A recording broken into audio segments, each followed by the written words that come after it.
कवच होगा जीवन का। अच्छा माता जी, जिस तरह से आप हिंदी बोल लेती हैं, क्या आप हिंदी पढ़ भी लेती हैं? हाँ, मैं अक्षर पढ़ लेते हैं, लेकिन मेरा थोड़ा सा सुविधा कमज़ोर है पढ़ाई करने के लिए। रहने का सुविधा कमज़ोर है, जिधर बिजली नहीं होता और बाकी दूसरी चीज़ कुछ प्रॉब्लम है, तो पढ़ने में भी दिक्कत है। मैं वैसे देवनागरी, हमारा जो गीता है अपने भाषा में, तो इसके पीछे देवनागरी लिखा हुआ, तो इसको हम थोड़ा सीखते थे देवनागरी, और फिर उसके बाद श्लोक पढ़ लेते हैं ऐसे। मतलब अभी हिंदी आप सीख भी रही हैं अच्छे से? और मेरा इच्छा है, लेकिन जैसे मैं बोला, सुविधा और टेंशन की वजह से एकदम 1-2 घंटा बैठना हमको मतलब नहीं मिल रहा है। सुविधा टाइम है और सुविधा नहीं मिल रहा है। अच्छा माता जी, हम ये देखते हैं कि फॉरेनर्स को ज़्यादातर वो हिंदी बहुत मुश्किल होती है सीखना, और जो लोग सीख जाते हैं, कुछ लोग गिने चुने लोग होते हैं। तो आप सीख ली हैं, तो आपको कैसा फील होता है? हिंदी बोल लेती हैं भारतीयों के साथ, इंडियंस के साथ, तो कैसा फील होता है हिंदी बोलने में? देखिए, आपकी बहुत इंडियन लोग हमको बहुत पसंद हैं। जैसे आपका मुस्कान है, कोई भी व्यक्ति है, ठीक है, मुस्कान, आंखें बहुत प्यारे लगते हैं। हमको लग रहा आप भी ठाकुर जी का विस्तार है, ऐसे हमको लग रहा है, ठीक है। तो इसलिए हमको दिक्कत नहीं था हिंदी सीखने में। हमको आपके जो सुर है, आपके जो गाने हैं, आपके जो बाजन है, ये सब बहुत अंदर आ गया है। और दूसरा चीज़ जो विदेशी नहीं सीख पाते हिंदी, क्योंकि वो लोकल लोग के साथ दूर रहता है, ठीक है, थोड़ा सा ये हो रहा है भाव, ठीक है। और सब लोग अलग अलग है, कुछ लोग हैं जो सीख ले, कुछ लोग सीखना नहीं चाहते, कुछ लोग बहुत चाहते लेकिन करते नहीं हैं। अच्छा माता जी, आने वाले फ्यूचर में, आने वाले भविष्य में आप यूक्रेनियंस को खास तौर से क्या संदेश देना चाहेंगी? भारतीय मतलब या अपने मतलब इंडियंस के तरफ से क्या उनको ऐसा मैसेज देना चाहेंगी जो आप सोची हो कि ये हमको यूक्रेन में ये चीज़ करना है? ऐसा क्या कुछ तो होगा आपके माइंड में? माइंड में होगा भी है, और भविष्य में ज़रूर कोई परिवर्तन आने वाला, क्योंकि हमारा यूक्रेन में वैसे भी बोलना ज़्यादा नहीं चाहते, क्योंकि हमारा भारत अभी अपना देश बन गया है।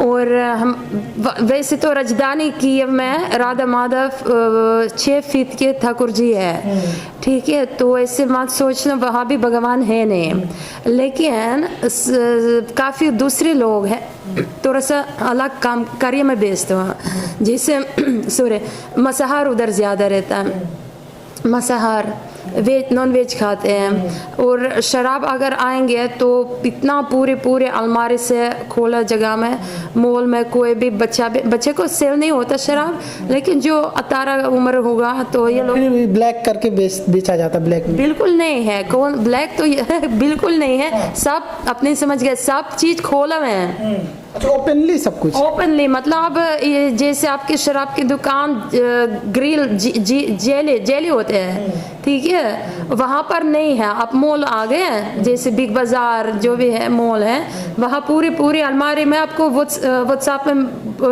काफ़ी आपको भेज सकती है फोटो, जो मैं खुद खींचा है। हाँ, आप फिर समझ पाएंगे मैं क्या बोल रहे हैं। और वास्तव मेन चीज़ जो मैं अपने लोग के लिए पहुंचवाना चाहते हैं, तो मुझे अपने यूक्रेन में भाषा में बोलना चाहते हैं। और दुनिया में काफ़ी भाषा हैं, लेकिन एक ही भाषा एक रहता है जिसमें प्रेमी भाषा बोलते हैं, इसको बोलते हैं महामंत्र। इसलिए सभी यूक्रेन लोग के लिए, हर इंडियन लोग के लिए प्लीज़ हमारे साथ एक साथ जोर से और प्रेम से हरे कृष्णा कृष्णा कृष्णा हरे हरे, हरे राम राम राम हरे हरे। ये बस अपनी भाषा में, आपकी भाषा में, आप हमारे भाषा में मैं बोल सकती है, क्योंकि आपने राम का भी नाम लिया, राम का भी आपने नाम लिया, और हरे कृष्णा और राम का भी उसमें नाम आता है। तो राम के बारे में आपका क्या कहना है? राम भी एक तरह से जो है कृष्ण के ही अवतार हैं, और राम भी मतलब कृष्ण भी राम के ही अवतार हैं, तो उन राम के बारे में आपका क्या विचार है? वैसे कृष्ण भगवान अवतारी मतलब जिससे सभी दूसरे अवतार विस्तार हुए, ठीक है। तो राम जी जो है लीला पुरुषोत्तम, मर्यादा पुरुषोत्तम भगवान है, ठीक है। और कृष्ण जी के पास कोई उसी का तो दूसरा मतलब योजना था। जैसे राम जी अपने अस्त्र से असुर को दुष्ट लोगों ने मारा, ठीक है। कृष्ण भगवान बिना कोई अस्त्र मारा, बिना कोई शस्त्र उठाए, शास्त्र भी उठाया नहीं है।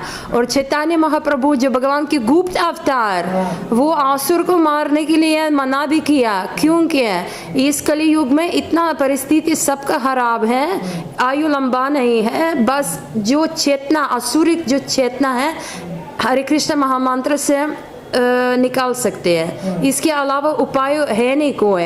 और जो आपका रामलीला है, महाभारत है, अगर आप वाल्मीकि जी का रामायण पढ़ेंगे, फिर व्यासदेव जी का जो महाभारत है, और इसका वेदांत सूत्र है, वेदांत सूत्र श्रीमद् भागवतम परंपरा के द्वारा हमारा भक्ति वेदांत प्रभुपाद सरल भाषा में आपको समझा रहे हैं, हिंदी में, अंग्रेजी में, ठीक है। तो आप तब समझ पाएंगे, क्योंकि अब भगवान के अवतार विस्तार अनेक है, असीम है, ठीक है। अपने अलग अलग योजना से भगवान आते हैं। जैसे सबको पता नरसिंह भगवान के बारे में, वो कैसे प्रकट हुआ, क्योंकि ये भक्त का इच्छा था, ठीक है। भक्त का इच्छा था इसी रूप में भगवान का दर्शन करने का।